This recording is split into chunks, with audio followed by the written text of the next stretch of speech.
Hey there, Heather. Ho there. It's Jeff Cutter Diamond welcoming you to yet another Cutter Top 10 sports video. And today we're looking at the top 10 Premier League of all time as I rock the Manchester United Chevrolet jersey I got from a secondhand store for 16 bucks. Like, you got something going for you. We're going to take a look at 10 Premier League slip ups and all that. There is actually two that are non Premier League, but more like first division. Now to explain, the English league always had the top division until 1992 when they made the Premier League and for all the money and all that and made it more cost effective in essence. So basically, it was just like taking away money from the rest of the football teams and all that. So yeah, they kind of broke away with 22 franchises. But the fact of the matter is that two 92, but two of them were pre 92. Anyway, number 10 is Leeds from 2000.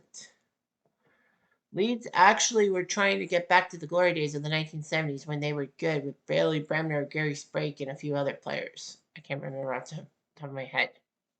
But Leeds was big in 2000. They actually were in contention.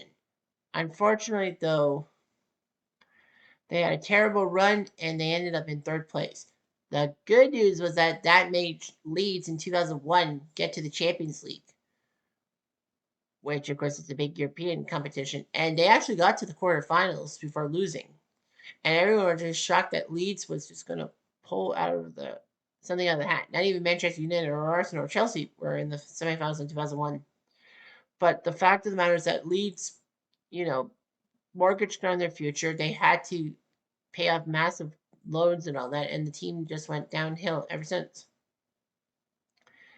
Actually, number 9 is another Leeds team, 1972 Leeds. Leeds had some great years. In 1971, if memory serves me right, they were the Premier League, the top division champs. And then the next year, they had a golden chance to win not only the top division, but to win the League Cup and, no, sorry, the UEFA Cup and the FA Cup. Unfortunately, within a week, all their dreams were dashed, and they didn't take any trophies. Number 8 is Chelsea 2008. Chelsea were a decent team and all that. The Sky Blues with Peter Cech, Michael Essien, Didier Drogba, Kalou, John Terry, they were good. They had a chance to take care of business against Manchester United for the Premier League title. Unfortunately, though, they were low on points, but goal differential ruined Chelsea. What's even more big was that Chelsea would face Manchester United in a 1-2 for the Champions League final, which was the first time two English league teams faced each other. So Chelsea and Man U would fight for the European crown. Chelsea did tie it, but they took a bad penalty. John Terry had a chance to win it, but he slipped while taking the penalty in rainy Moscow, and it was easily wide of the net. Ryan Giggs ended up getting the winning penalty as Manchester United got Chelsea's goat for a second time. Number 7 is Liverpool 2009. In essence, this was big and all that. Liverpool were trying to make things red in the Premier League. Well, of course, Manchester United's red, but anyway, Liverpool, their Reds, were trying to do something, but unfortunately, they slipped, and Manchester United ended up winning the Premier League and also getting to the Champions League final, which they failed to make their the defense of their title, losing to Barcelona. It almost was Chelsea, Man U Part 2, but it wasn't. Number 6 is Liverpool 1989, the second and last of the first division stuff. But anyway, Liverpool in 1989 went through the ringer. They were great in the 80s. They won European Cups. They played for European Cup. Well, that was the Champions League. Mantra. Unfortunately, though, English clubs were booted for 5 years because of the hooliganism Liverpool fans did at Heysel in the 1985 Champions League final. So that meant that Liverpool, even though they won a few titles, could not defend at the Champions League, and it was just pathetic for them. Nevertheless, Liverpool In 1989, were trying to win the Premier League, the top division. Unfortunately, though, they had a lot more to worry about. Fortunately, this is not so high on the list. It's not top three. Could have easily been. But anyway, Liverpool had a lot to worry about because in the FA Cup semi-final against Nottingham Forest, held at Sheffield Wednesday's Park, Hillsborough, Liverpool fans managed to get in through a gate without tickets and all that. And people were shooting and they were in these pens and all that. And unfortunately, they collapsed onto each other. 97 would end up dead, which was just awful and all that. Of course, Liverpool fans were upset when the Sun newspaper basically made them look like the bad guys, but it wasn't. The Nottingham Forest fans said that it wasn't the Liverpool fans, it was just the poor planning of the one end of the ground, which actually was not all cedar. So that basically meant that all the stadiums would now have to put seats in instead of just having like standing room only spots. So anyway, Liverpool in 1989 just had to play Arsenal. They could lose by one goal and still win the title. They were down 1-0, no big deal. Liverpool still had the title on goal differential. However, Michael Thomas made a weaving shot past Bruce Grobbelaar of Arsenal of Liverpool, and Arsenal were the 1989 top division champs. Fortunately, though, Liverpool would win the FA Cup as they were kind of destined to do, beating Everton in a all Liverpool FA Cup, which was one of the best ever. Number 5 is Man U, my boys, in 2012.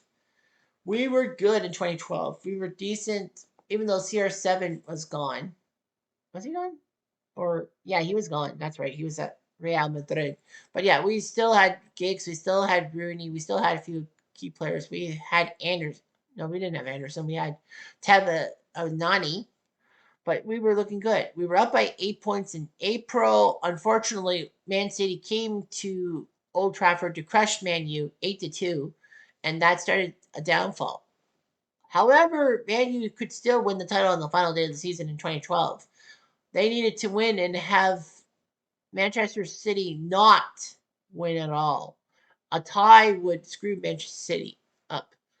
QPR, Queen's Park Rangers, were actually in a race to stay in the Premier League and not get relegated. They were up 2-1 and it looked good. QPR won. Were winning. Man U won their game over Sunderland 1-0. So then that meant Man City would have to win. QPR would not realize that even if they lost, they would still end up in Premier League. But anyway, Man City tied it at 2. No big deal. And then, the ball fell for Aguero! As the ESPN guy said, that was not the call of Peter Drury.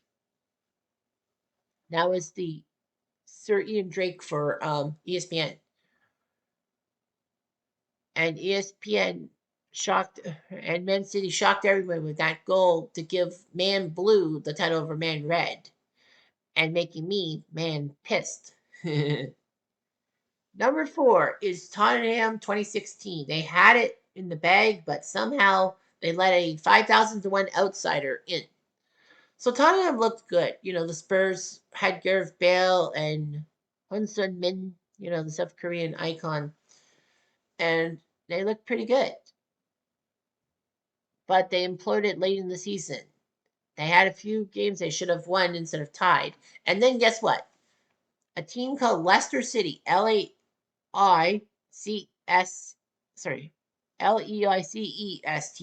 City, were in. Leicester, pronounced Leicester City. So Leicester actually moved on. There were such bad outsiders. They were ranked 5,000-1 odds to win the Premier League. Leicester City actually in January made a massive move in 2015 to stay in the Premier League instead of being relegated to the second division. And then somehow, some way, Leicester City, the Foxes, with the Thai billionaire helping them out, the owner who would die a few years later in a helicopter crash. The Foxes would shock the world and win the Premier League title at 5,000-1. It's just unfreaking real. If you bet even $1 on it, or £1, if you will, that's £5,000 you would have won. I wonder if they had paid out a lot. And the pride of Leicester, one Gary Lineker, who was doing match of the day, said that if Leicester City did win the league, when the first match of the day event happened to start the 2016-17 season, he would be wearing Leicester City boxer shorts.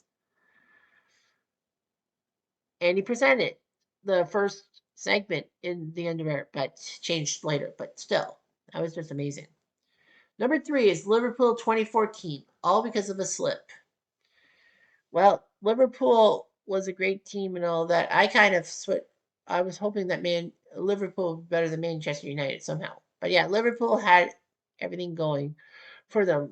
And then in a game between Liverpool and Chelsea, Steven Gerrard had the ball and then he bizarrely slipped. And Chelsea went on a 2-on-1 break and then scored a goal, ruining Liverpool and giving Man City the title for the second time in 3 years. Like, how do you fuck that up? And everyone said Steven Gerrard slip ruined the team. And all that. Poor guy. He's still an icon. Number 2 is Arsenal 2003. Arsenal had a big lead. They had an 8-point lead in March, kind of like United in 2012. But Arsenal were looking pretty good. The Gunners, they were gunning for a title and ruining Manchester United, but they fumbled. Man U ended up winning the title as Arsenal kept dropping points. But the good news for Arsenal was that their 2004 season was much better. Yes, they won the Premier League, but they did something that had not been done since 1889, a 30-plus game regular season without dropping a game. That's right. Arsenal played 38 games, won 26, tied 12, lost 0. So unfreaking real. Arsenal had not lost one game of the 38 on the schedule.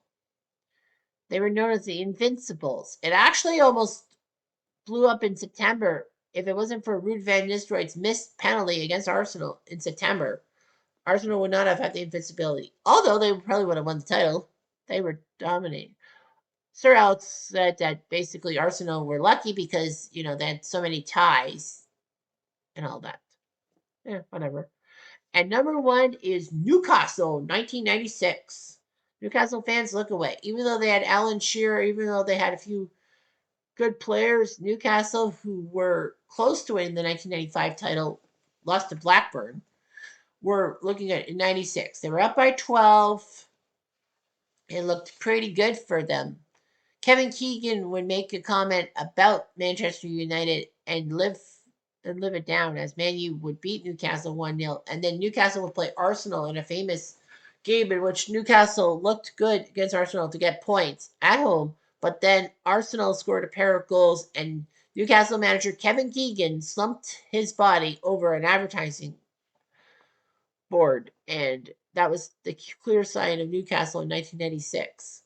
And the good news for us, for me, as a Manchester United fan, is we won the titles. So poof. Yeah, Man U won lots of Premier League titles in the 90s and 2000s, but European success it eluded us and all that.